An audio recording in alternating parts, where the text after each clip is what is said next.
Ever since we moved to this quaint suburb, Jenna's eyes had sparkled with a different light. She found her haven in an exclusive book club, a sanctuary for avid readers like herself. Initially, it seemed like a blessing. She'd return from the meetings with a vibrant energy, her laughter filling our home like music. But as months rolled by, I noticed subtle changes.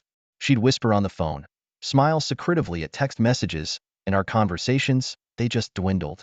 One night, she came home past midnight, her eyes dodging mine. The discussion went late. Love, she murmured, her voice a hushed escape. My heart wanted to believe her, but my mind, it churned with doubts. I decided to follow her the next time she left for the club. The evening air was crisp as I trailed her car from a safe distance. She drove to the heart of the city, parking outside an old Victorian building, its walls echoing stories of a bygone era. The place didn't look like any book club I'd ever seen. Through the dimly lit windows, I could see silhouettes, people moving with an odd familiarity. I slipped in quietly, finding a spot behind a row of antique bookshelves. My heart raced as I peered through the gaps. There she was, my Jenna, her eyes locked with a man I'd never seen. They spoke in hushed tones, their hands touching briefly, a gesture so intimate it clawed at my chest. My mind raced, trying to piece together the fragments of truth I had just witnessed. As I prepared to confront them, a sudden commotion erupted. The group gathered around something, their voices a mix of shock and excitement. I strained to see, but before I could understand, Jenna's eyes met mine across the room. Time stood still, her expression a tangled web of fear and surprise. I retreated hastily, my mind a whirlwind of emotions. What was this place? Who was that man? And most importantly, what was Jenna hiding? Outside, the cold night air felt harsh against my skin, a stark contrast to the fire burning in my chest. I knew then, this was just the beginning. There were secrets lurking in the shadows of that book club, secrets that threatened to shatter the life I thought we had. As I drove back home, a single, haunting question echoed in my mind. What happens next? Like, share, and subscribe if you're hooked and can't wait to uncover the secrets of the double life of a book club. The next few days were a blur. My mind kept replaying that night, each memory a shard piercing through my heart. Jenna's behavior grew increasingly erratic. She was on edge, her eyes darting nervously whenever her phone buzzed. It was as if she was guarding a sinister secret, one that could crumble our world. I had to know more. I couldn't let this gnawing suspicion eat away at me. So, I decided to delve deeper into the mystery of the book club. My first stop was the local library. If this club was as exclusive as Jenna claimed, someone there must have heard about it. The librarian, a kindly old woman with a penchant for mystery novels, raised an eyebrow when I mentioned the club. Ah, that club, she said, a note of caution in her voice. It's not what it appears to be. They're a selective bunch, not just anyone can join. Her words were cryptic, but they fueled my resolve. That evening, as Jenna prepared for another meeting, I feigned exhaustion and retreated to our bedroom. As soon as I heard the car pull away, I sprang into action. Dressed in dark clothing, I headed back to the Victorian building, determination my silent companion. I crept in, unnoticed, finding a new hiding spot. The group was already gathered, their faces illuminated by the soft glow of antique lamps. I strained to listen, catching fragments of conversations that made no sense. They weren't discussing books, they were planning something. Something big. My heart pounded as I watched Jenna. She seemed different here, more alive, more dangerous. The man from before was there too, his hand resting possessively on her shoulder. A surge of jealousy and anger washed over me, but I forced myself to stay focused. Suddenly, the room went silent. A new figure had entered, someone I couldn't quite see. The group huddled around, listening intently. The air was thick with anticipation. I leaned in closer, desperate to catch their words. That's when disaster struck. A bookshelf I was leaning against gave way with a loud crash, sending books tumbling down. All eyes turned towards me, shock and recognition mirrored in Jenna's eyes. I scrambled to my feet, my cover blown. The group advanced towards me, their expressions a mix of anger and curiosity. Jenna's voice cut through the chaos. He's my husband. The room fell silent. The mysterious figure stepped forward, his identity sending shockwaves through my very being. It was David, Jenna's ex-fiancé, whom she had often mentioned in passing, always with a hint of unresolved emotions. His presence sent 1,000 questions racing through my mind. Why was he here, and what role did he play in Jenna's secret life? The room was thick with tension, each person waiting for the other to break the silence. David's eyes were fixed on me, a mixture of amusement and challenge in his gaze. "So, you're the husband Jenna can't stop talking about," he said, his voice smooth, yet laced with something sinister. Jenna stepped forward, her eyes pleading. "Let's talk outside," she whispered, grabbing my arm. I followed, numb and confused. Outside, under the starless sky, Jenna's facade crumbled. Tears streamed down her face as she began to unravel the truth. The book club was a front, a gathering of individuals bound by a shared past and a dangerous secret. David, their charismatic leader, had lured Jenna back into his world, a world she thought she had escaped when she left him for a simpler, honest life with me. The club? It's not just about books or affairs, Jenna sobbed. It's much bigger. We're planning to expose a massive corporate scandal, one that David and I uncovered years ago. But we needed a group, a cover, and I got pulled back in. I was stunned. The betrayal I had imagined was of a different kind, a deeper deception that entangled Jenna in a web of danger and moral dilemmas. David's plan was to use the club as a cover to leak the scandal to the press, but the stakes were high. Anyone involved was at risk. "Why didn't you tell me?" I asked, my voice a mix of anger and hurt. "I wanted to protect you," she said, her voice barely above a whisper. "I thought I could keep my two worlds separate, but I was wrong." The weight of her confession hung heavy between us. I was torn between the love for my wife and the shock of her double life. Just then, a black car pulled up. Its windows rolled down, revealing a face that sent a chill down my spine. It was. In the car sat Mr. Hargrove, the CEO of the corporation entangled in the scandal Jenna and David were trying to expose. His cold, calculating eyes bore into us, sending a wave of dread through my body. How did he find us? The implications were terrifying. "Jenna, we need to talk." Hargrove's voice was calm, but there was an underlying threat that couldn't be ignored. Jenna stiffened, her resolve faltering under his gaze. He stepped out of the car, his presence dominating. "You're playing a dangerous game. I suggest you and your little group reconsider your actions," he said, his eyes flickering to me, assessing. Jenna gathered her courage, her voice steady. "We won't be intimidated. The truth needs to come out." Hargrove chuckled, a sound devoid of humor. "Be careful, Jenna. You're not the only one with something to lose."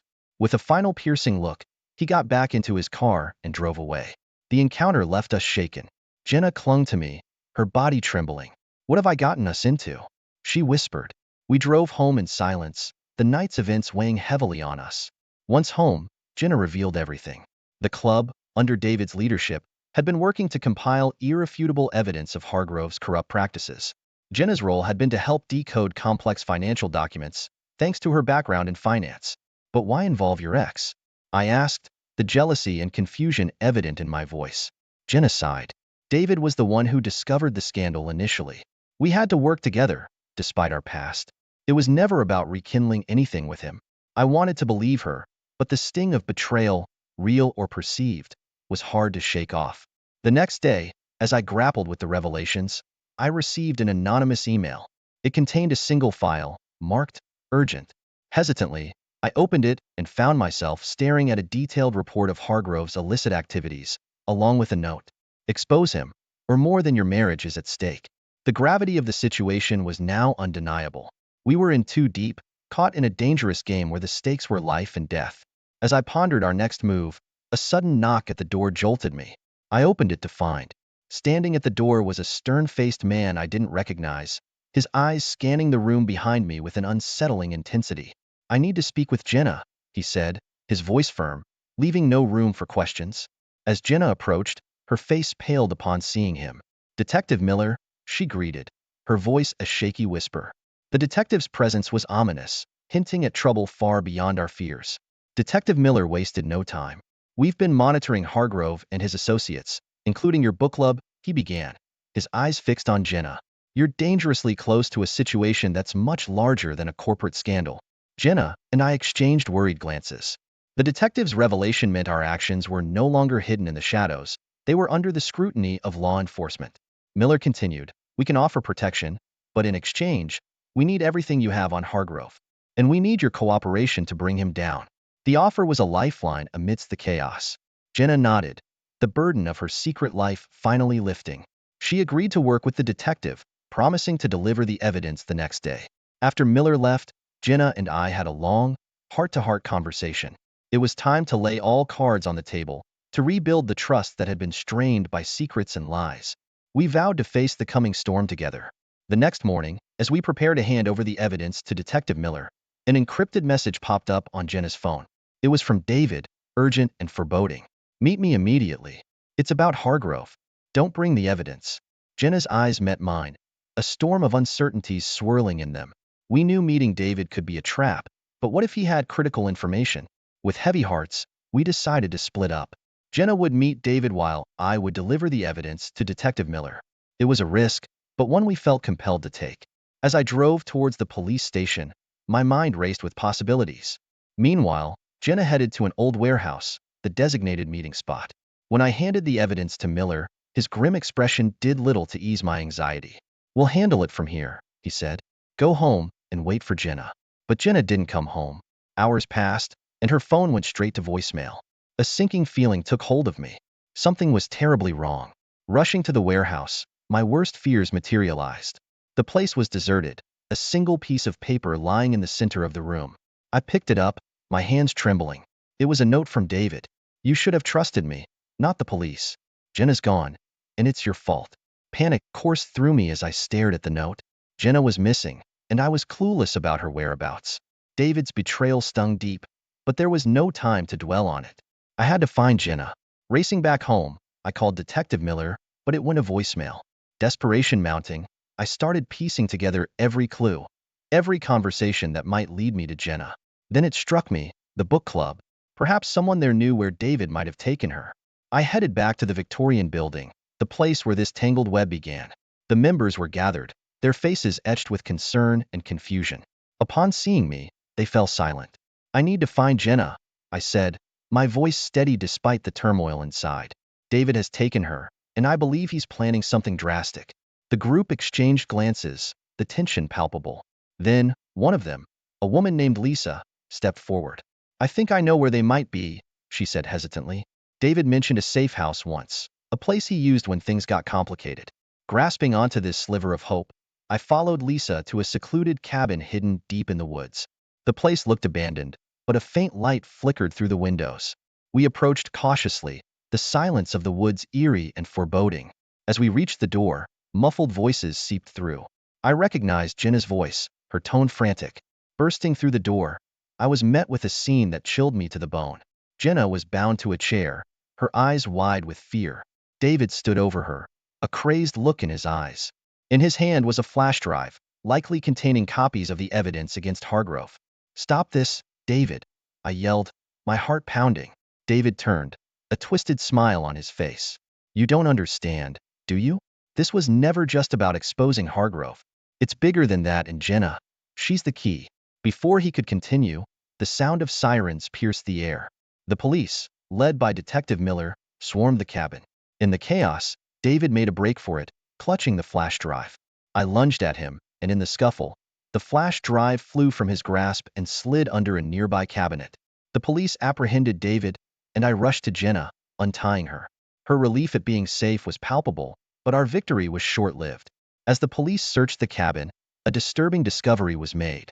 Hidden in a concealed compartment were documents and evidence linking not only Hargrove but also high-ranking officials in a web of corruption far more extensive than we had imagined. Detective Miller approached us, his expression grave.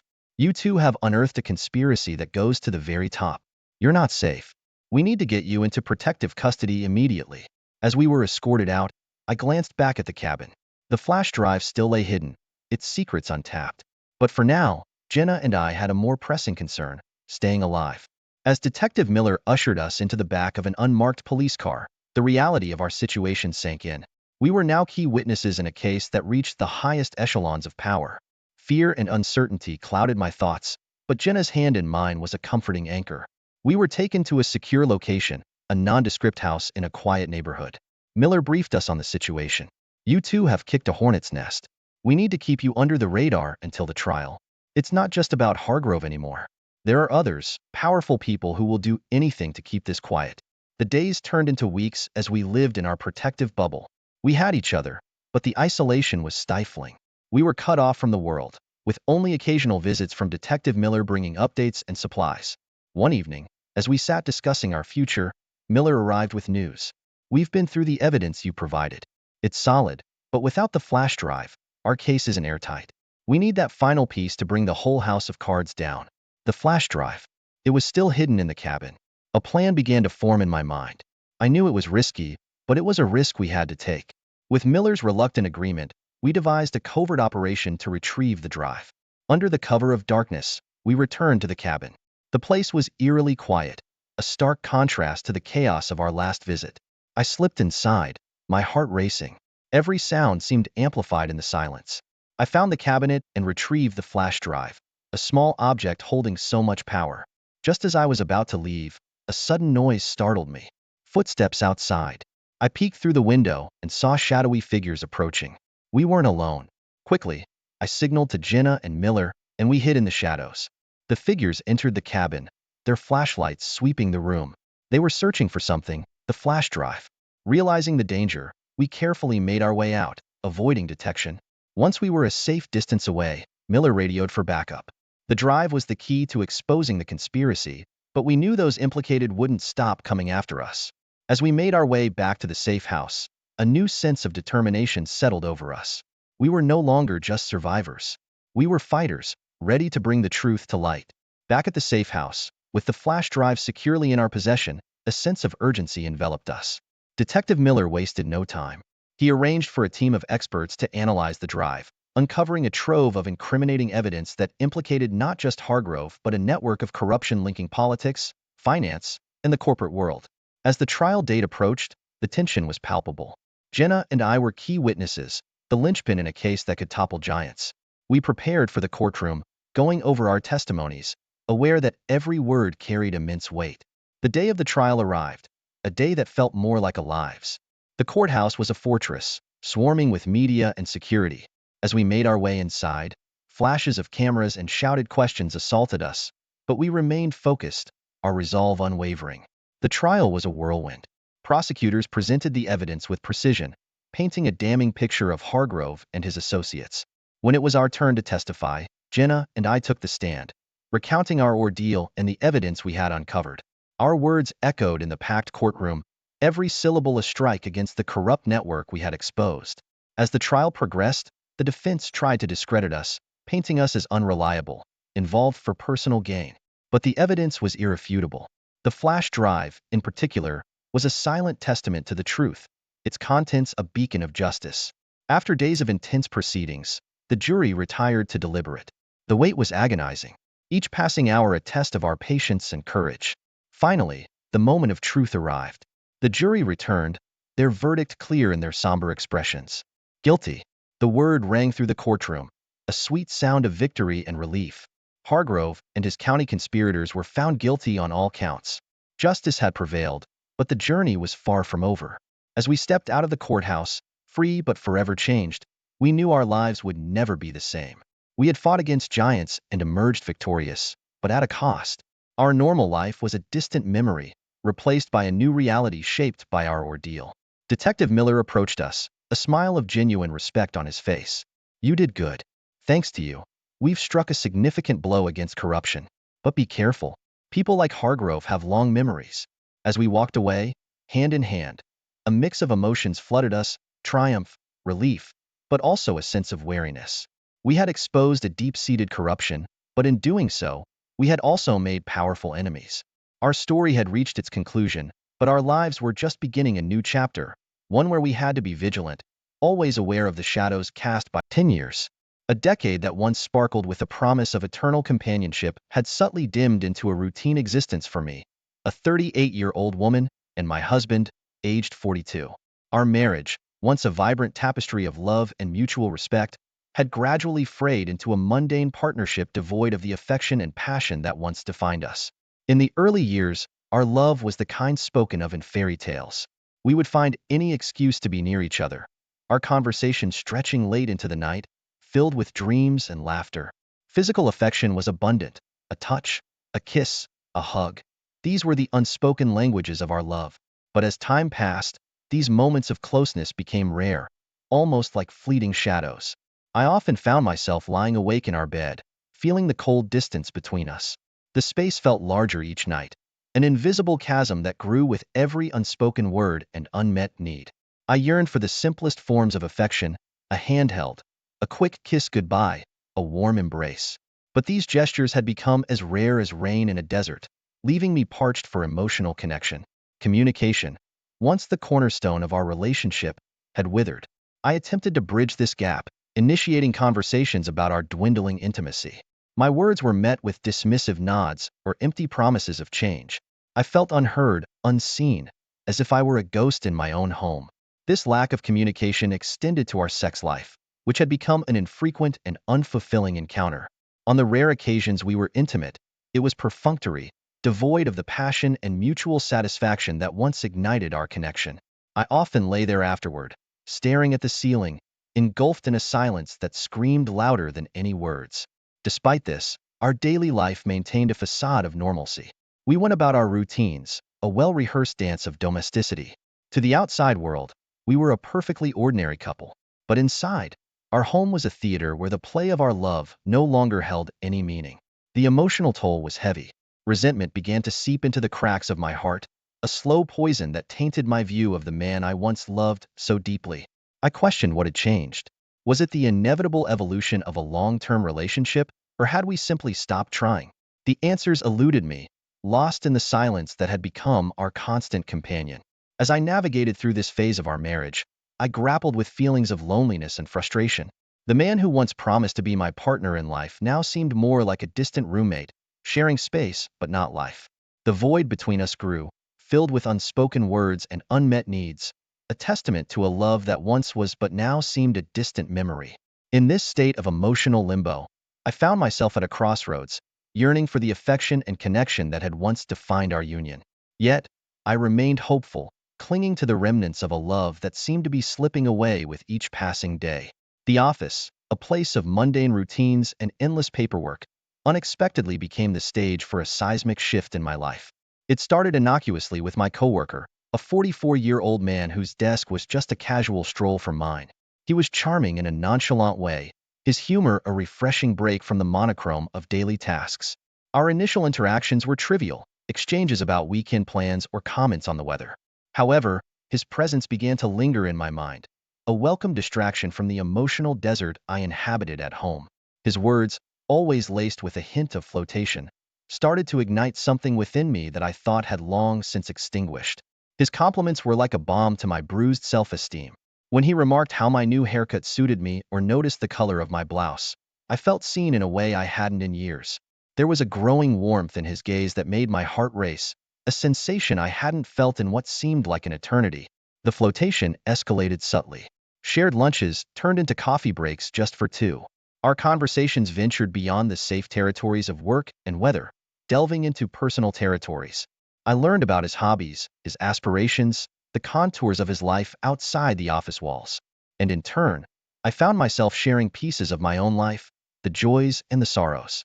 Then came the day when our harmless banter crossed a line. It was an accidental brush of hands as we both reached for a document, but the electricity of that touch sent shockwaves through me. It was as if a dormant volcano had suddenly come to life, sending a rush of adrenaline and desire coursing through my veins. The first kiss happened in a moment that was both unexpected and yet, somehow, inevitable. We were working late, the office quiet and deserted. The air between us crackled with unspoken tension.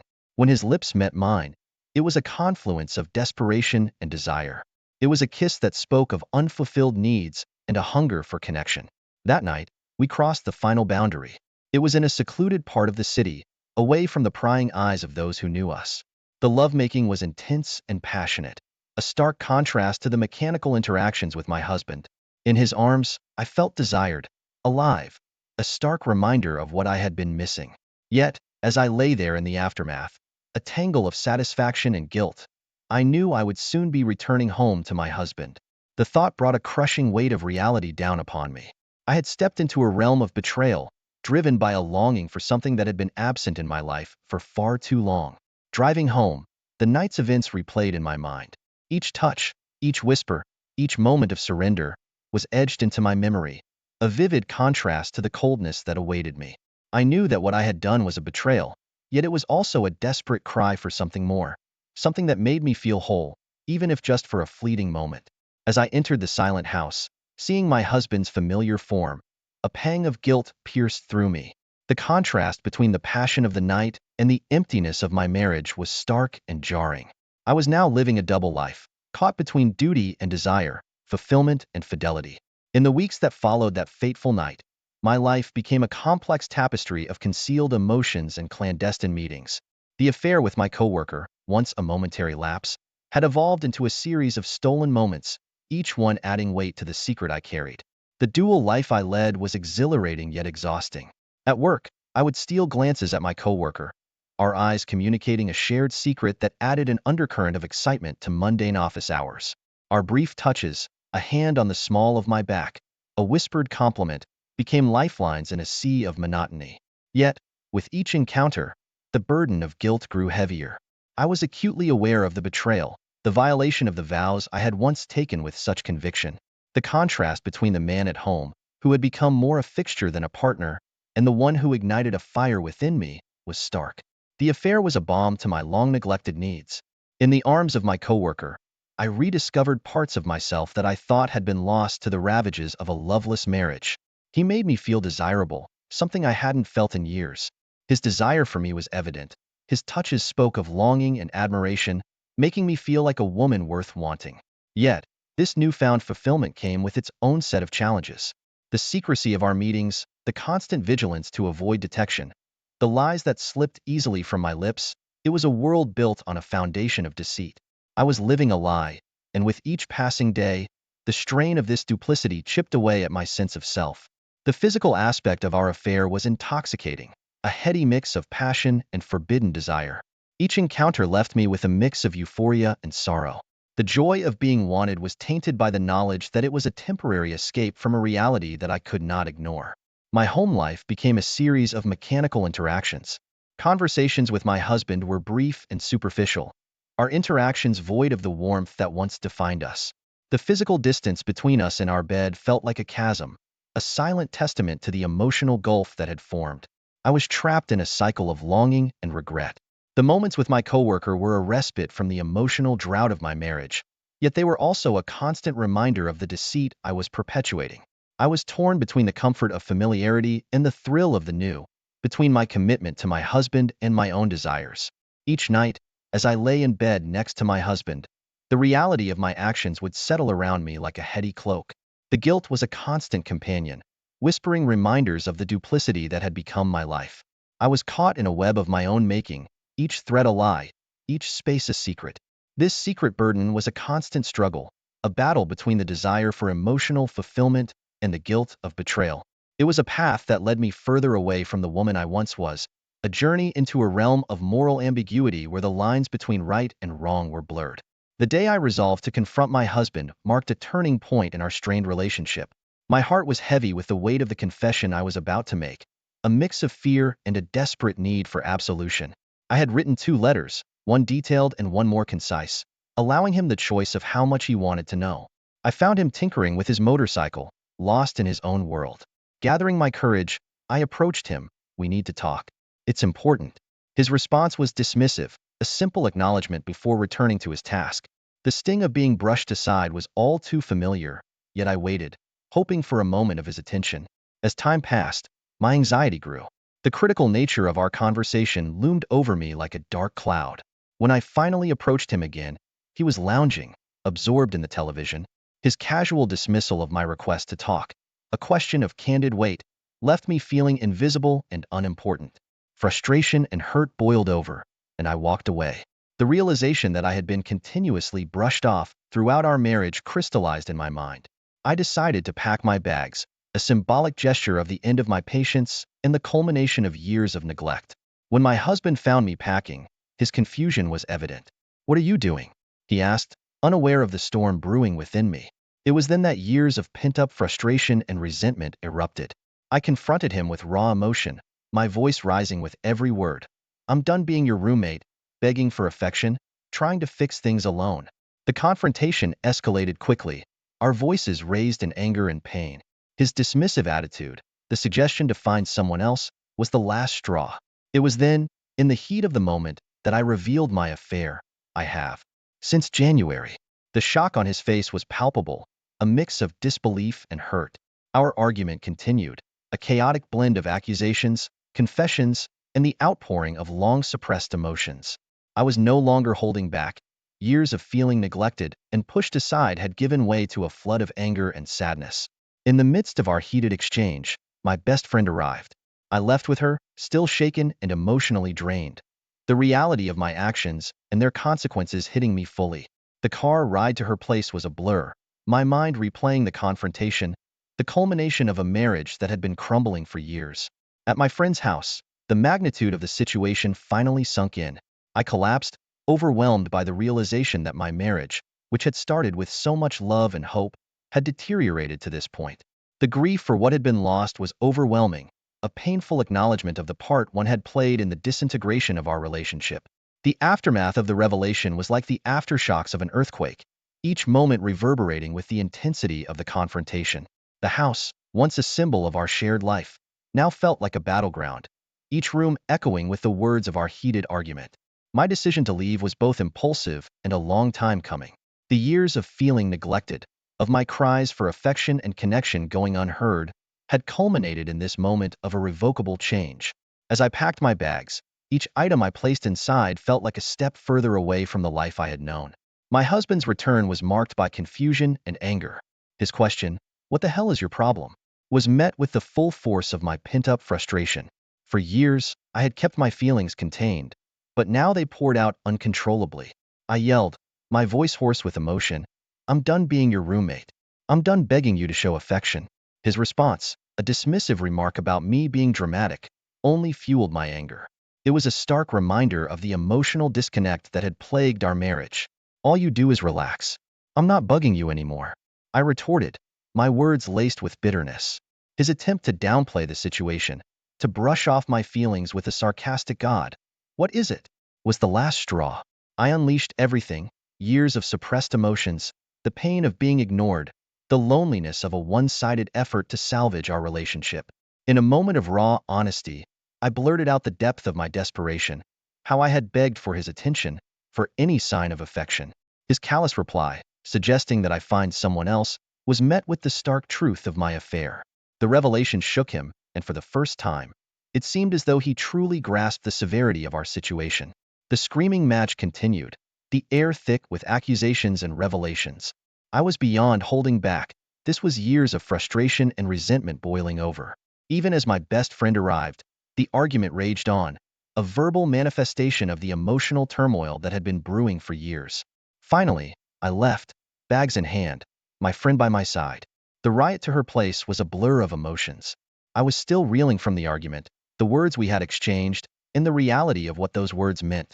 It was a moment of breaking, a realization that the marriage I had entered with so much hope and love had irreparably changed. Arriving at my friend's house, the full impact of the situation hit me. I broke down, the grief and guilt overwhelming me. Repeating this isn't what I wanted over and over. I mourned not just the end of my marriage, but also the loss of the future I had once envisioned. This chapter of my life had closed with a resounding crash, leaving me to grapple with the consequences of my actions and the reality of a future that was vastly different from what I had once hoped for. The night following my departure was one of the longest of my life. In the quiet sanctuary of my best friend's home, the events of the day replayed endlessly in my mind. The argument with my husband, the raw emotion, the finality of my departure, all of it swirled in a tumultuous mix of guilt, grief, and a poignant sense of loss. Sleep was elusive, as each time I closed my eyes, I was haunted by the image of my husband's face when I revealed the affair. The shock, the hurt, the dawning realization of the depth of our marital crisis, it was a picture that cut through the chaos of my emotions, leaving a deep, aching sorrow. The following morning, I returned to the house that was no longer a home but a shell of memories and broken promises. My husband's demeanor had shifted. His anger was replaced with a cold indifference that was somehow more painful. As I gathered my belongings, his sly comments stung, but I had no energy left for confrontation. I was drained, a shell of the person who had once entered that house with so much love and hope.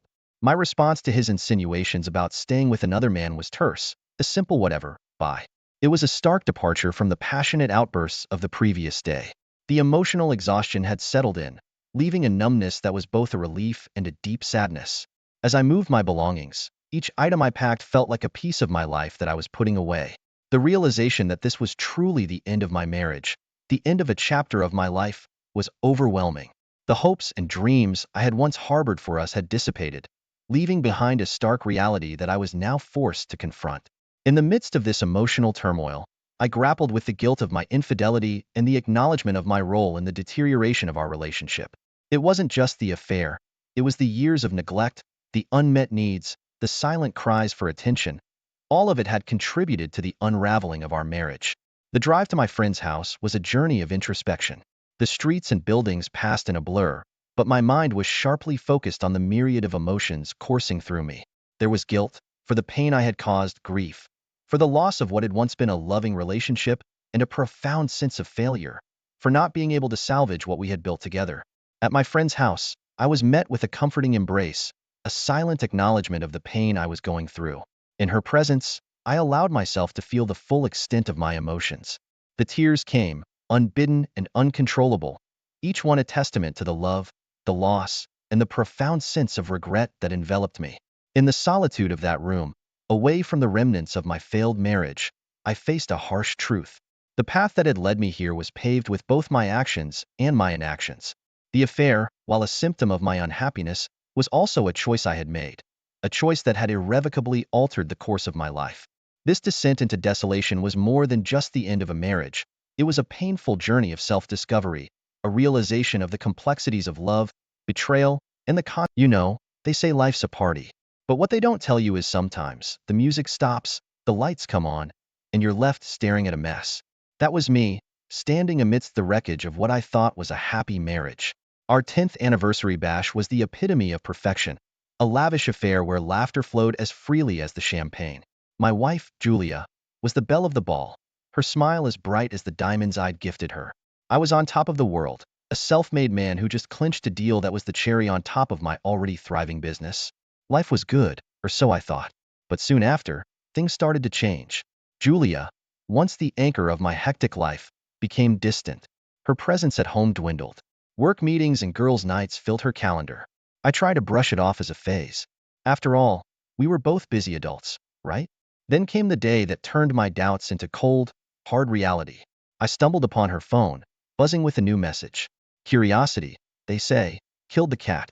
In my case, it shattered my world.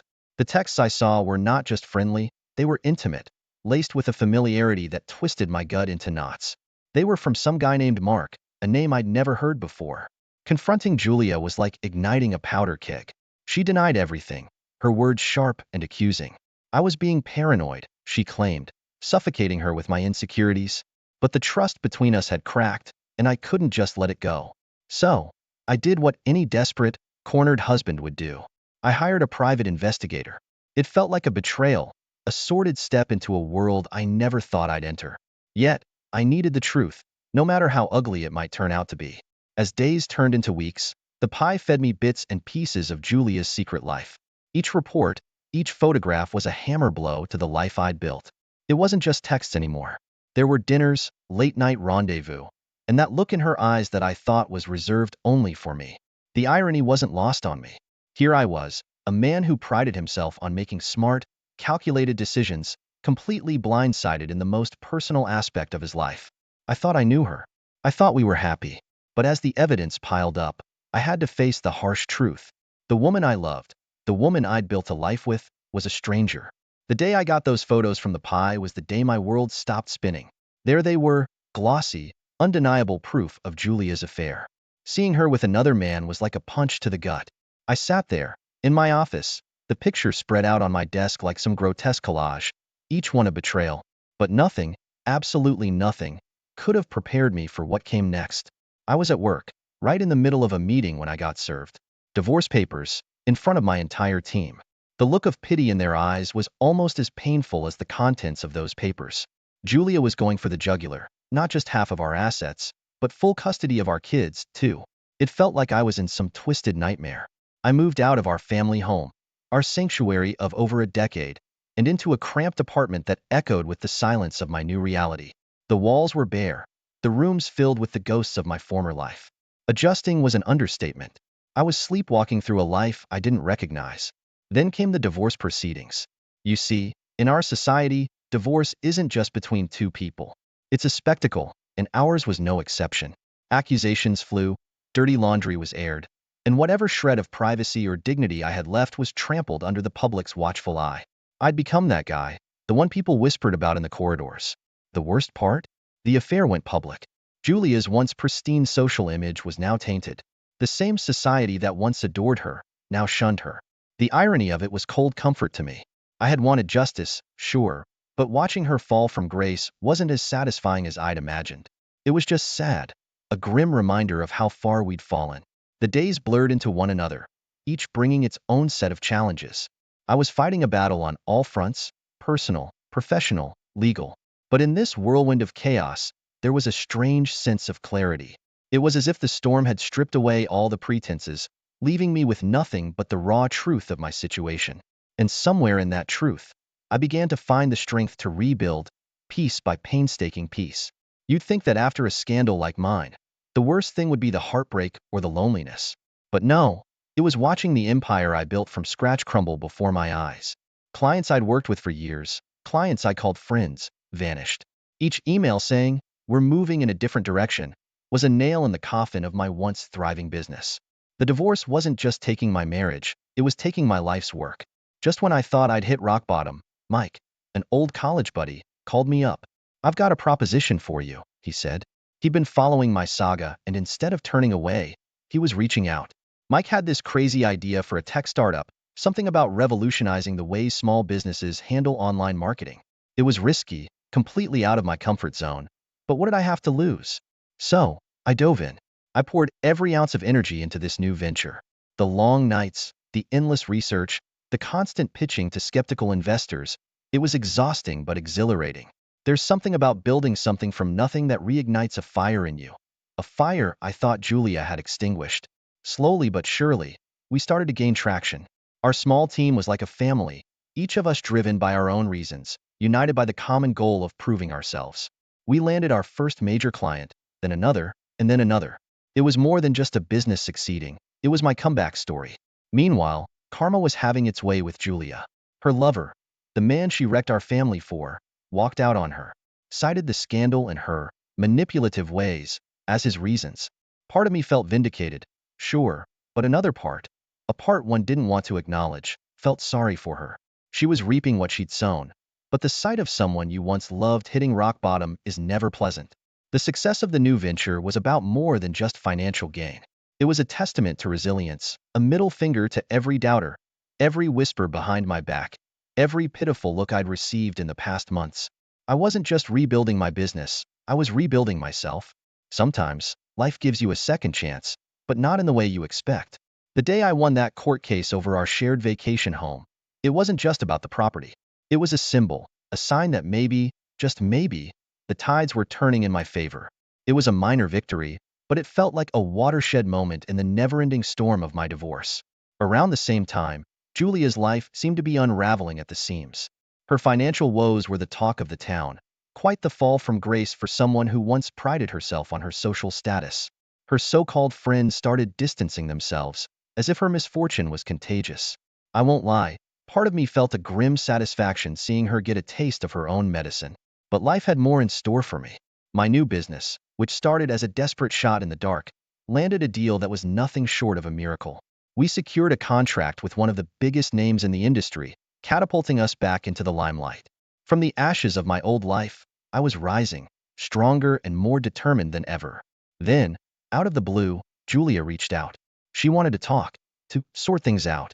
Mistakes, misunderstandings, the words tasted bitter. I'd moved past the anger, but the scars were still there, raw and tender.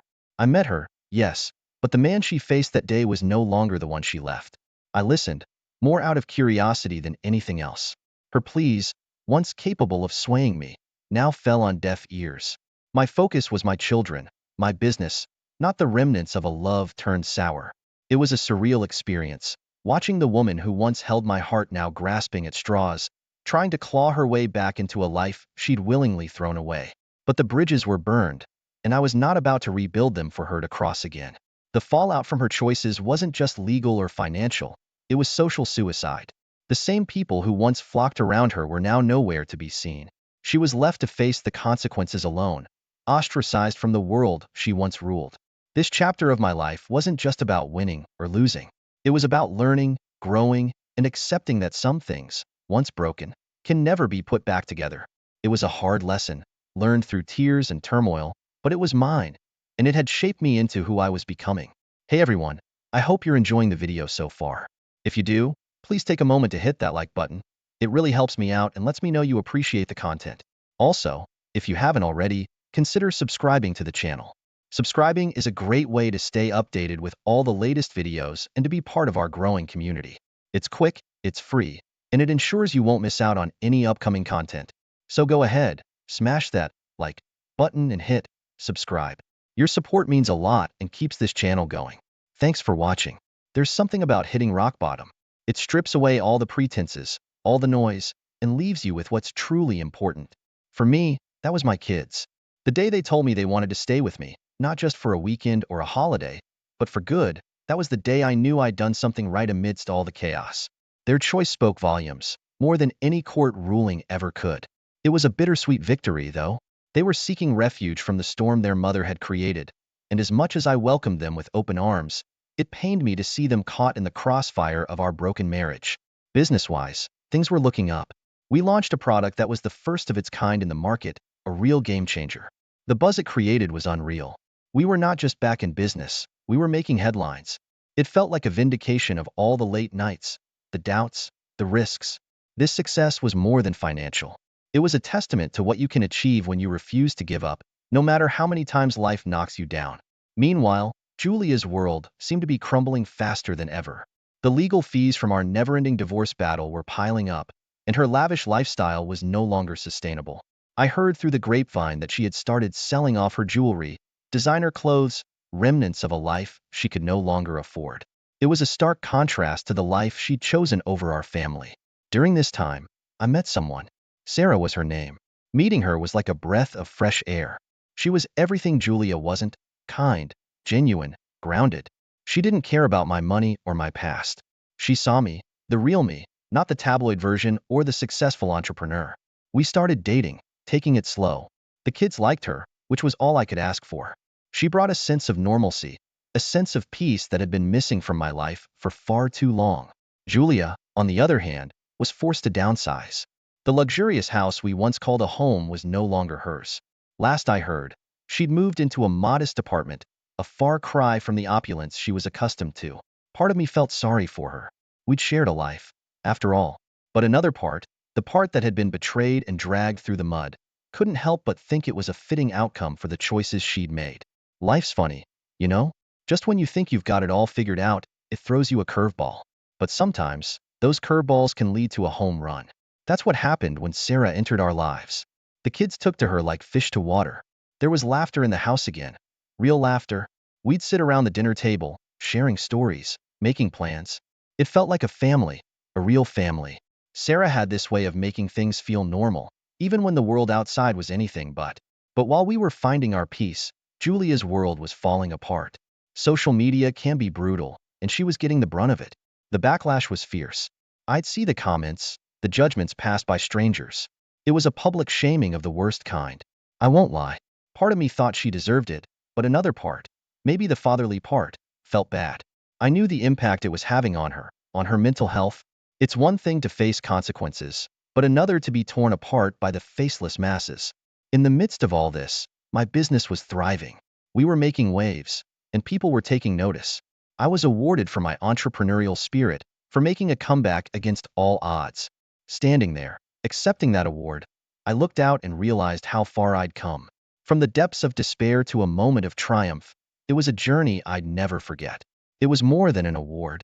It was a validation of my resilience, my refusal to be kept down.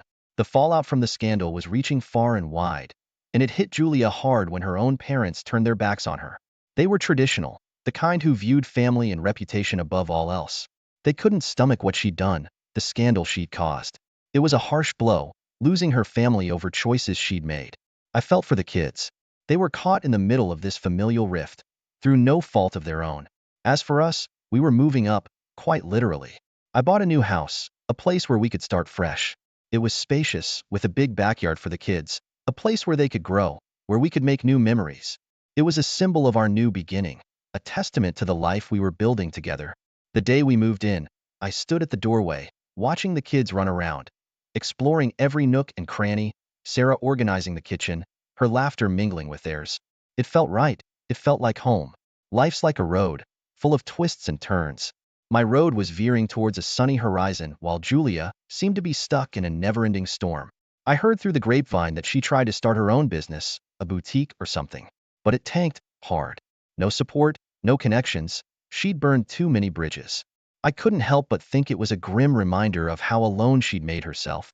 Meanwhile, our kids were thriving. Jack nailed every baseball game, and Lily, my little math whiz, was acing her classes. They'd come home with trophies and certificates, their faces beaming with pride. "Thanks, Dad," they'd say, "for always being there." Those words, let me tell you, they meant everything. It was proof that despite the mess, I was doing something right for them. The news about Julia's health hit me unexpectedly. Stress, loneliness, it was all taking its toll. I saw her once during this time, and the change was stark. The vibrant woman I once knew was now just a shadow, frail and hollow-eyed. Our marriage was long over, but it was hard to see her like that. The mother of my children, someone I once shared a life with. In the midst of this, something beautiful happened. I proposed to Sarah. It was nothing fancy, just us and a sunset. But when she said yes, it felt like a new chapter opening. We started planning a small wedding, nothing like the extravagant affair I had with Julia. This time, it was about us, about the simplicity of our love. But Julia, she wasn't done yet. She tried to stir up trouble, spreading rumors, trying to drag my name through the mud again. But it didn't stick.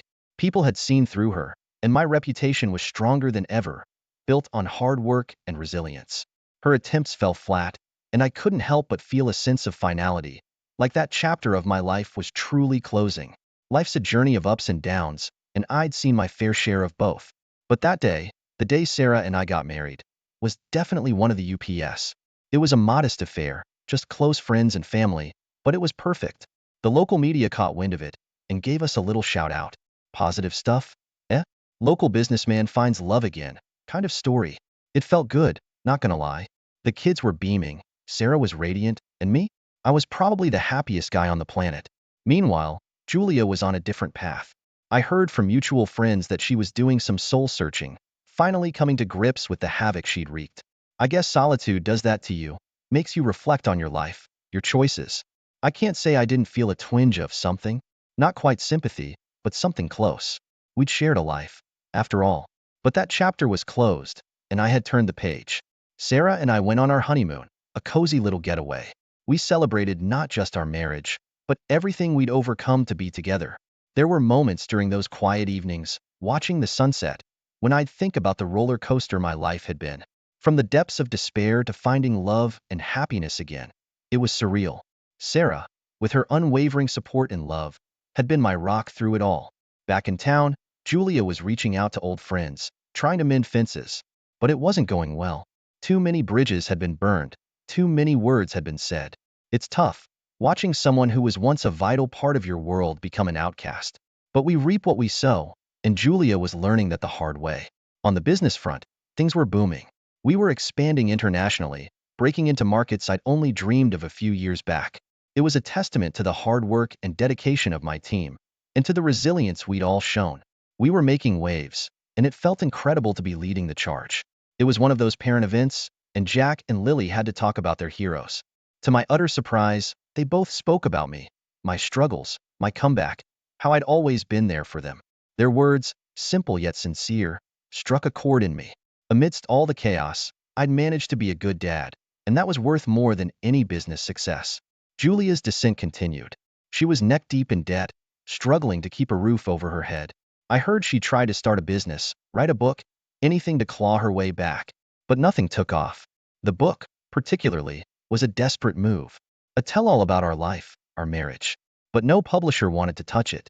Maybe they saw it for what it was, a last-ditch effort to capitalize on a failed relationship.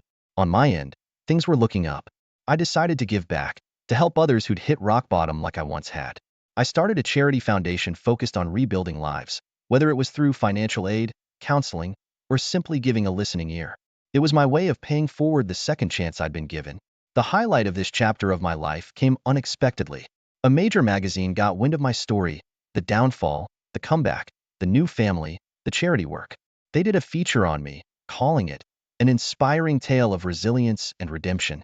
It was surreal, seeing my face on the cover, reading about my journey.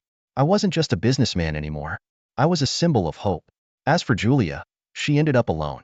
It was a harsh reality that she had to face, the consequences of her choices, the fallout of her actions. It was a sad end to a story that had started with so much promise. But that's the thing about life, it goes on.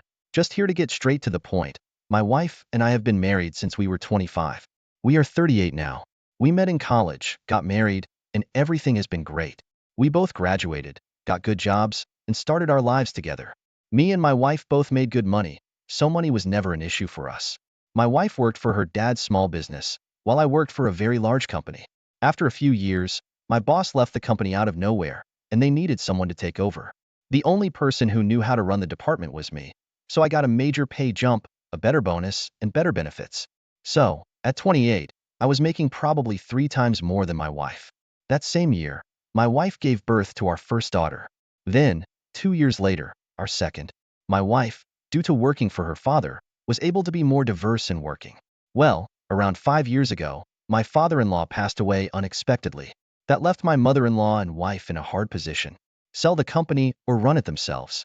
My mother-in-law had no clue how to run it, so my wife said she would do it. After my wife took the company, it did just as well as when her father ran it. With that being said, my wife got a huge pay increase, more than me. I was proud of her. Going from a basic worker to running a whole company isn't easy. Anyway, our daughters started suffering from not seeing their parents. Me and my wife discussed one of us staying home. She said, "The company you work for will be fine without you. Mine could go under."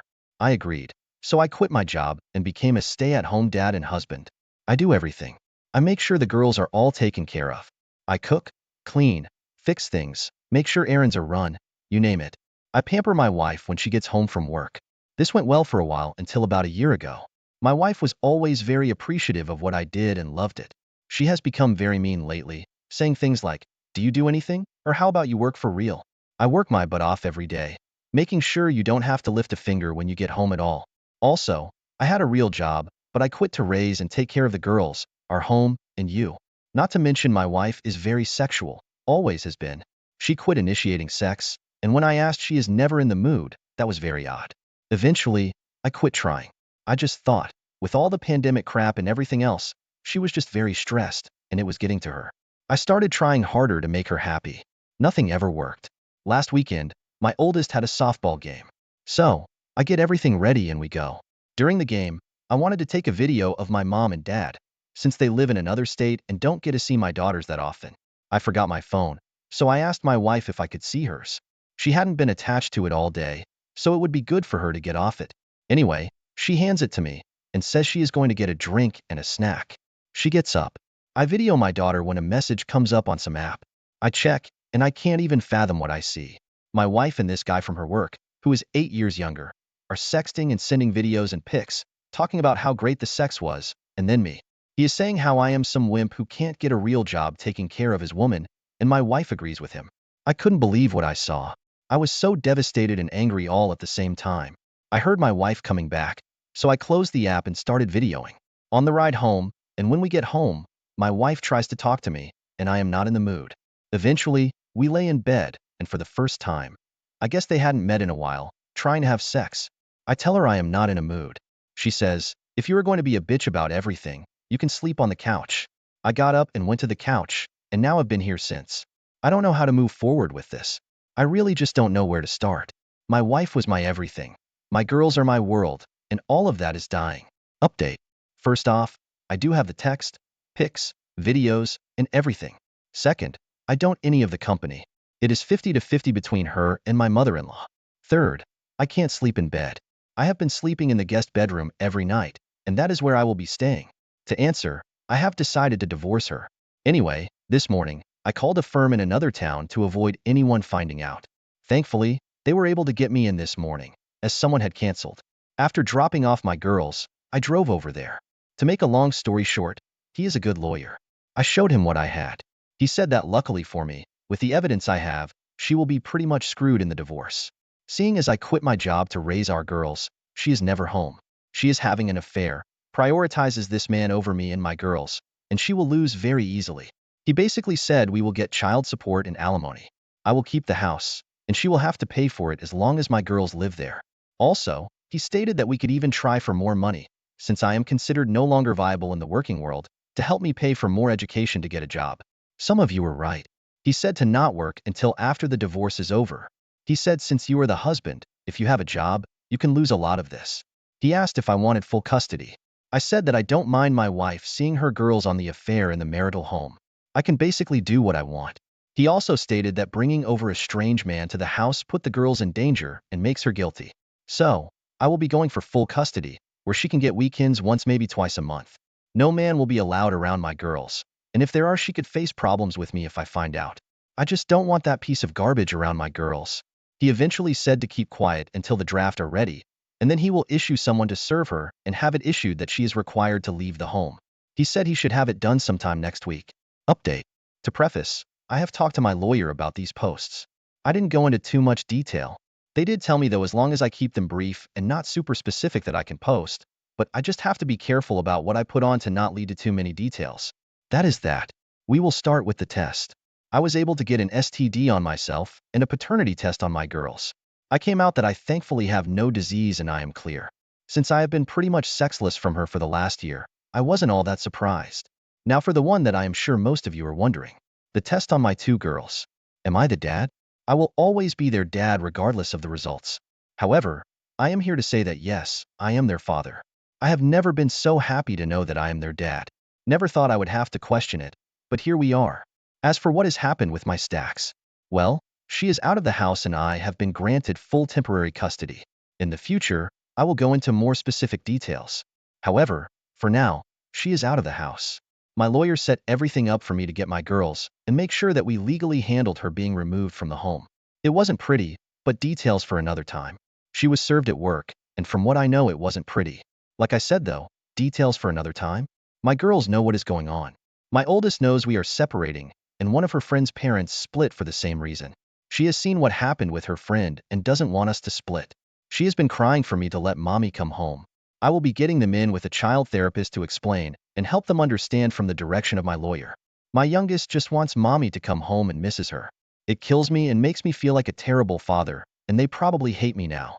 Sometimes I think I should just let their mother cheat on me to keep the family unit to make my girls happy. I just can't do that. Sometimes I think about allowing an open relationship and we can just wait till the girls are older, but that won't work for me. Plus, I know the girls will pick up on it and will not like it that mommy and daddy don't love each other. As for my ex, she is living with her mother at this point. My mother-in-law has called me and asked to meet. I agreed and we will meet at some point. She didn't ask for details as she said we will talk later, but begged me not to take her granddaughters away from her. I said you are a great and loving grandmother, and as long as you can separate my girls from what is going on between your daughter and I see no issue with you being able to see them and I will not take them out of your life. She thanked me and that is it. My ex has been trying to call me and text me trying to figure out us. Under direction of my lawyer, he has had it set up so that I can talk to her through a trackable method and it is purely about the girls. No more, no less. So that is it for now. We'll probably keep updating, and once this is all over with I will make one big update for all the details I have to be careful about as of now. Update. So first off, I had Thanksgiving with my SDBX and MIL.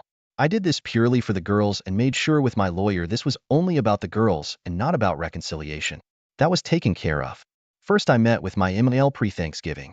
We met and had a pretty mutual discussion. Mainly just things about how we will handle my daughters after. My MIL did tell me some stuff about my SDBX. I guess my SDBX was cheated on by her high school boyfriend. Didn't even know she dated anyone. I guess this guy came from one of those families, according to my MIL, and they told her to avoid him. Well, I guess one night she caught him with his head under another girl's dress and tongue deep in a girl's jewelry box. She had a couple of boyfriends they met in college, but she knew they wouldn't last. She said that as soon as she met me, she found her son-in-law. She says she is so sorry for her daughter's actions and will make sure that she doesn't try to do anything problematic with the divorce. Anyway, a couple of days before Thanksgiving my MIL asked for me to come over for dinner with the girls. I asked if her daughter would be there, and she said yes. I said I can't be with her there. She said she understands, but asked if we could put on the holiday one more time for the girls. She said, I know you have a lawyer. Ask them, and if they said it is a bad idea, I get it. I did, and they said to tell your wife via the app this is purely for the girls to avoid any confusion. So I did. She had contacted me before about coming over. She has been begging me to see me and the girls. The girls have been begging me to see their mom. I swallowed my pride for my girls, and we went. It was awkward. My SDBX gave our daughters a hug fine, then tried to hug and kiss me. I just avoided her and went to give my MIL a hug. My SDBX tried to act like husband and wife and was trying to talk to me. I answered with yes and no's and helped my MIL finish dinner and clean up. My MIL is religious and wanted to do a prayer, and my SDBX sat next to me. I held my daughter's hand. My wife tried to grab mine. I pulled away. I know it may seem petty, but I don't want her touching me. I am an atheist, but out of respect for my MIL, I go along with it. Dinner was fine. Again, SDBX tried to act like we are going to be married and asked about Christmas and vacations. When she mentioned this stuff, I knew going over was a mistake. We finished dinner and I pretty much got up, cleaned my daughter's dishes, then was ready to go. My daughters wanted to watch a movie with their mother that we always watch. I let them and my SDBX try to cuddle next to me on the couch. I sat in the chair after that. My MIL was very mad at my SDBX the whole night for how she acted. I could tell by the looks she gave her. My daughters fell asleep, so I carried them to the car. I went in to grab something and my SDBX grabbed me in tears, begging me to work on things and that she wants to be a family and is so sorry for what happened. Before I could say anything, my MIL grabbed her by the hair. Not joking. Yanked her and told me good night, then began yelling at her daughter. My wife is still calling and begging now to work on us. I leave her on scene. I will only talk about the girls, and I am sure they are going to want to do the same for Christmas. I don't know if I can, or if it is okay. Once again, I will discuss this with my lawyer. Final update. This will not be long, but things have gotten very bad for my girls. Basically, my girls had 2 sessions this week with their therapist. The first one was good. My girls came out with what seemed to be more peaceful and calmer than usual. I talked to the therapist after, and she seemed to be very good and understood my girls well. So I took them to their second one and things went horribly. Basically, the therapist explained in age-appropriate terms that the reason me and their mother are separating is because they're cheated, had an affair, and betrayed me. I knew eventually she would, but I didn't think it would happen this soon. I want to get my girls, and basically it was a burst of tears and them climbing all over me and giving me hugs, crying, saying they love me. I am happy they love me, but this is not what I wanted to happen with my girls. I asked the therapist why did she tell them. She said the girls knew you two are separating, and the girls noticed you seem to be really mean and unloving with their mother. Your girls aren't stupid, she told me. They know how you are, and they know how you treat their mom. They wanted to know why you were separating. I tried to walk around it the best I could, she said, but the girls are not going to progress in therapy if we don't tell them. I am not going to go into detail on what exactly she said to them, but it was age-appropriate. They now know the age-appropriate version of their mother being unfaithful. I think my oldest could maybe handle this and be okay, but not my youngest, so we get home and my girls won't let go of me. They are literally crying the whole night, so I order food, put their favorite movies on in my bedroom, and we laid there all night. They fell asleep and I went to the bathroom and just cried. My Stex doesn't even realize the pain she is causing our girls. I don't know how I am going to deal with this. The therapist told me we could try medication for a bit, till they get used to the new normal. I refused to do so, which she supported, and said it was just an option as I'm not drugging them. Disclaimer, she cannot give the drugs. She said they would need to see their primary, and they would probably diagnose my girls with something that would allow them to medicate them. I would rather deal with my daughter's emotions the healthy way. I won't have to worry about Christmas as my daughters hate their mother now. My oldest said she never wanted to see her again. My youngest follows what her older sister says, even though she may actually agree. I was shocked. I said, you don't hate her, you may be mad, but you don't hate her. She loves and cares about you. My oldest just said no she doesn't, and then just cried into my arms until she fell asleep, and so did my youngest. So this is my life now. I don't think there will ever be a good time to bring it up with the girls, and as their therapist said, they noticed that you are the one being mean to their mom. Kids are very observant, and they should not be forming their opinions based on half-truths. Also, their initial reaction is very understandable. There is probably a little bit of guilt since they initially thought you were the bad guy. Just continue to be there for them, and give them lots of hugs. Tell them none of this is their fault, and you both love them still. If you don't want them growing up with anger towards their mom, then discuss it with their therapist on how you can do that. That doesn't mean they have to forgive mom, just learning to let go, and not let it define them. I wish you all the best with your situation, and hope things are able to work out. Thank you for taking the time to listen to today's story. If you enjoyed listening, please feel free to like and subscribe if you haven't already. Also, don't forget to comment below with your thoughts on this. My name is Jack, and for the longest time, I lived what seemed like a dream. I married Emily, my college sweetheart, the woman who captured my heart with her vibrant smile and infectious laugh. We were blessed with twins, Alex and Ava, who brought endless joy into our lives. Our home in the suburbs of New York was filled with love, laughter, and the chaos that comes with raising young children. I worked as an architect, a job that and passion for design. Emily, with her flair for communication and charisma, thrived in her career in public relations.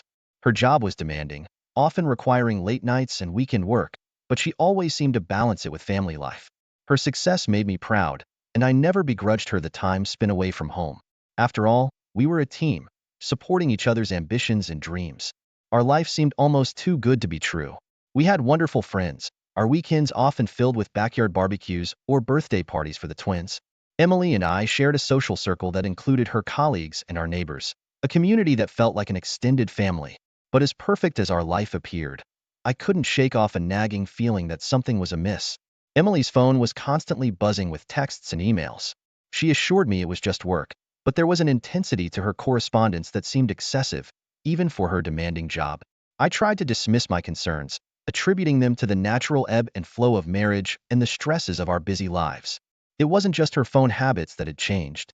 Emily started going on more work trips, her schedule becoming increasingly unpredictable. "It's just a busy season at work," she'd explain. I wanted to believe her, to trust in the woman I loved, but a small voice in my head whispered doubts that I couldn't silence. Our conversations started to feel more superficial, our interactions more routine. I missed the deep, meaningful talks we used to have, the way she'd share her hopes and fears with me. Now, it seemed like she was always distracted, her thoughts elsewhere. Despite these changes, I clung to the belief that our love was strong enough to weather any storm. I focused on being the best father and husband I could be, hoping that whatever was causing the distance between us would soon pass. The day my perfect world began to crumble was a chilly autumn evening. I had been away in Chicago for a work conference, a project that I was leading for the first time. Eager to share my success and experiences, I decided to return home a day earlier, thinking of the surprise and joy it would bring to Emily and our twins.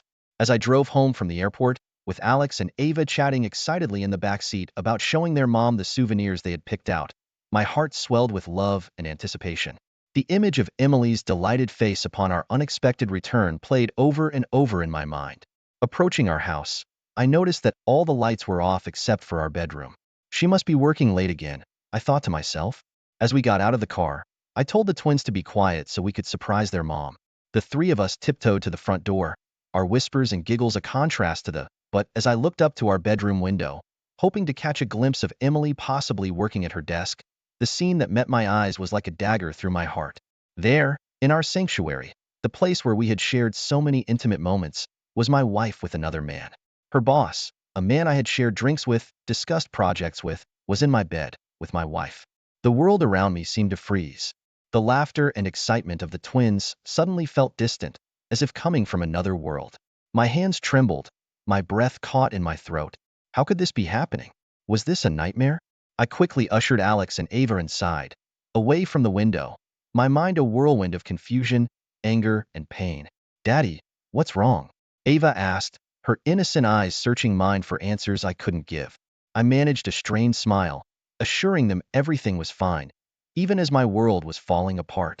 That night, I put the twins to bed, reading their favorite story with a forced cheerfulness. As they drifted off to sleep, I sat in the living room, the silence deafening, the images from the bedroom window replaying in my mind. I didn't confront Emily that night. Instead, I lay awake, the haunting questions swirling in my mind. How long had this been going on? Was our entire life together a lie? What did this mean for our children, for our future? As dawn broke, I made a decision. I needed to know the full extent of Emily's betrayal. I couldn't confront her with just suspicions and a single, painful image. I needed proof, undeniable evidence that would reveal the truth of the life I thought I knew. In the following days, I moved through life like a ghost, my interactions mechanical, my thoughts consumed by the betrayal. I maintained a semblance of normalcy for the sake of the twins, but inside, I was in turmoil. Emily seemed oblivious to my inner struggle, her demeanor unchanged, which only fueled my suspicions and hurt. I contacted a private investigator, a decision that felt like crossing an irreversible threshold. The PI was professional and discreet, promising to gather information with utmost confidentiality. As I provided details about Emily's schedule, her work, and our life, a sense of surrealism washed over me. How had our life come to this? The investigation was thorough. The PI followed Emily, documenting her movements, her meetings. The evidence that came back was a mosaic of deception. It wasn't just her boss. There were others, colleagues, acquaintances, even old friends. The extent of her infidelity was staggering. But the most painful revelation was the realization that many in our circle knew about Emily's affairs. Friends we had vacationed with, colleagues we had entertained in our home, even her sister, they were all aware of her duplicity. The sense of betrayal deepened, extending beyond my marriage to encompass my entire social world. I struggled to comprehend the reality that the life I had been living was a facade. The woman I had loved and trusted, the mother of my children, had been leading a double life, one that everyone seemed to know about but me. The feelings of humiliation, anger, and grief were overwhelming. The evidence from the PI gave me a clear picture, but it also left me with a difficult decision. What should I do with this information? How could I confront the mother of my children, my partner of over a decade, with such damning evidence? I knew I couldn't ignore what I had learned. For my own sanity, for the future of my children, I needed to confront Emily. But the thought of that confrontation, of bringing all the lies and betrayal into the open, filled me with dread. In the end, I realized that the truth, however painful, was the only path forward. It was time to face the reality of our broken marriage, to confront the woman I had shared my life with and demand answers to the questions that tormented me. The day I decided to confront Emily is etched in my memory, a defining moment in my life. I waited for the twins to be at school, ensuring they would be shielded from the impending storm. My heart raced, and my palms were sweaty as I heard her car pull into the driveway. Emily entered the house, her face reflecting the usual stress and fatigue from work. She didn't immediately notice the seriousness in my demeanor. "Jack, you're home early. Is everything okay?" she asked casually, hanging her coat. I took a deep breath, my voice steady but cold. "We need to talk, Emily. It's about us, about our marriage." Her expression shifted from casual to concerned. "What's wrong? Are the kids okay?" "The kids are fine. This is about us, Emily. Or rather, it's about you." I paused, gathering my courage. "I know about the affairs, Emily. All of them." The room fell silent. Emily's face drained of color, her eyes widened in shock. For a moment, she said nothing, and then the floodgates opened. Denial, anger, and finally, a reluctant acceptance. "How did you find out?" she asked, her voice barely a whisper. I explained about the private investigator, about the evidence I had gathered. Emily listened, her face a mask of shock and guilt. "I never meant to hurt you," she started. But her words felt hollow, rehearsed. I listened as she tried to explain, to justify her actions. She spoke of feeling unfulfilled, of a need for excitement and validation. But her words sounded like excuses, attempts to rationalize the irreparable harm she had caused our family. The conversation was long and painful. We argued, we cried, and in the end, we sat in silence, the weight of her betrayal hanging heavily between us. The woman I thought I knew, the life I thought we had built together, it was all a lie. In the days that followed, I grappled with a range of emotions: anger, sorrow, disbelief, and a profound sense of loss. Our marriage, once the bedrock of my life, was now in ruins. The path ahead was uncertain, but I knew one thing for sure: our relationship could never return to what it once was. The trust was shattered, and with it, the love I once felt for Emily. The process of divorce was a labyrinth of emotions and legal formalities, each step a reminder of the life I was leaving behind. The meetings with lawyers were clinical and sterile, stripping the marriage of its emotional essence, reducing it to assets, liabilities, and custody arrangements. The primary focus, however, remained clear throughout: the well-being and stability of Alex and Ava. Adjusting to life as a single parent was challenging. The house, once filled with the sounds of a family, now echoed with a different tone. I took up the mantle of both mother and father in many respects, ensuring that the twins' life remained as uninterrupted as possible. We established new routines, new traditions, carving out a sense of normalcy in the wake of upheaval. I grappled with the loneliness that often crept in after the twins were asleep. The silence of the house was a stark contrast to the chaos of daytime activities. I found solace in late-night work, immersing myself in my architectural designs, or sometimes just sitting in the twins' room, watching them sleep, drawing strength from their peaceful faces. Telling our friends and family about the divorce brought a range of reactions. The conversations were often difficult, filled with awkward pauses and unspoken questions. The sense of betrayal extended beyond Emily, reaching into these relationships as well. Trust, once a given in these relationships, now felt like a fragile, elusive thing. As I navigated the complexities of divorce, I also embarked on a journey of self-discovery. I reconnected with old hobbies and passions that I had set aside. I began running in the mornings, the solitude of the runs providing a space for reflection and healing. I also joined a support group for single parents, where sharing experiences and advice brought a sense of community and understanding. Emily's journey through the divorce was a tumultuous one. Initially, there was a sense of defiance in her demeanor, a refusal to fully acknowledge the devastation her actions had caused. She would oscillate between moments of anger and tearful apologies, the latter often coming in late-night calls or unexpected visits. As the legal proceedings progressed, the reality of the situation seemed to settle in. There were moments of clarity where she expressed genuine remorse, particularly during discussions about the impact on Alex and Ava. These moments were painful, a reminder of the deep connection we once shared, now tainted by betrayal. Our co-parenting relationship was strained, yet functional. We agreed on a schedule that prioritized the twins' needs, ensuring they had equal time with each parent. Seeing Emily during handovers was initially difficult, each encounter a reminder of the hurt. But over time, a routine established, a new normal that was less about us and more about providing stability for Alex and Ava. Despite the challenges, Emily remained an involved mother. She attended school events, was there for doctor's appointments, and maintained her role in the twins' lives. It was a delicate balancing act, managing the remnants of our shared past while building separate futures.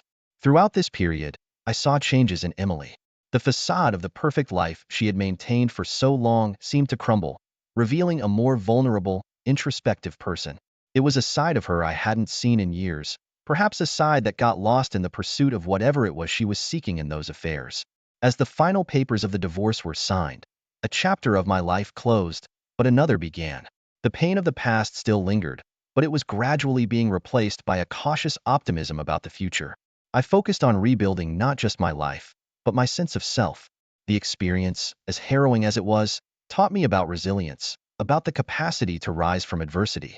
I found strength in my role as a father, in the unconditional love Alex and Ava showed me. Their laughter and joy were reminders of the good that remained in my life.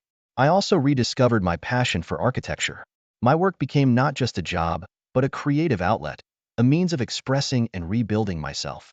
I took on new projects, each a step towards creating a new identity, separate from the man who was defined by his marriage and its subsequent failure. The journey also led to a reevaluation of my relationships. Friendships that had survived the turmoil grew stronger, built on a foundation of shared experiences and renewed trust. I also formed new connections with people who entered my life in the aftermath of the divorce, offering fresh perspectives and unwavering support. Looking ahead, the future is a canvas of possibilities. I am no longer just a man who was betrayed, but a father, a professional, and an individual with dreams and aspirations. I step into this new chapter with an open heart and a mind ready to embrace whatever comes next, knowing that I have the strength to face it. This journey has been one of profound transformation. From the ashes of a broken marriage, I have emerged with a deeper understanding of myself, of what it means to be resilient, and of the value of genuine relationships. It's a story that began with betrayal but has evolved into a narrative of growth, healing, and hope. I step forward with a sense of purpose and optimism, ready to explore new horizons, to forge new paths. The future is unwritten, and I am the author of this next chapter. With Alex and Ava by my side, and a renewed sense of self, I am ready for the adventures that await.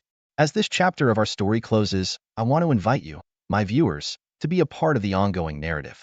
Your thoughts, experiences, and insights are invaluable, and I'd love to hear them. Share your thoughts. What did you think of this story? Were there moments that resonated with you, or aspects you found particularly moving? Let's discuss in the comments below your experiences. Have you, or someone you know, gone through a similar experience? How did you, or they, navigate the challenges presented? Sharing your stories can offer support and insight to others in similar situations. Subscribe for more. If you're new to the channel or haven't yet subscribed, consider joining our community. We share stories like this regularly, providing a space for reflection, learning, and connection. Like and share. If you found this story impactful, please give it a like and share it with friends. It might offer perspective, comfort, or understanding.